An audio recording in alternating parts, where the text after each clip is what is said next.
નમસ્કાર દર્શક મિત્રો, વડોદરા ટુડે ન્યૂઝમાં આપનું સ્વાગત છે। વડોદરામાં રાષ્ટ્રીય માર્ગ સલામતી માસ અંતર્ગત પોલીસ અને બાઇકર્સ દ્વારા જાગૃતિ રેલીનું આયોજન।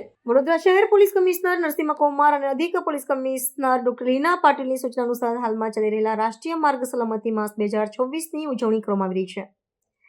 અભિયાનના ભાગરૂપે લોક સલામતી અને ટ્રાફિક જાગૃતિ માટે વડોદરા ટ્રાફિક શાખા દ્વારા વધુમાં વધુ કામગીરી કરવાના આદેશ આપવામાં આવ્યા છે। નાયબ પોલીસ કમિશનરના માર્ગદર્શન હેઠળ અક્ષર ચોકથી નિઝામપુરા સુધી ટ્રાફિક નિયમોની જાગૃતિ માટે એક બાઇક રેલીનું આયોજન કરવામાં આવ્યું હતું। આ રેલીમાં ટ્રાફિક શાખાના અધિકારીઓ અને કર્મચારીઓની સાથે ગુજરાત મોટરસાઇકલ રાઇડર એસોસિએશનના ગ્રુપના સભ્યો પણ જોડાયા હતા અને આશરે 100થી વધુ લોકોએ ભાગ લીધો હતો।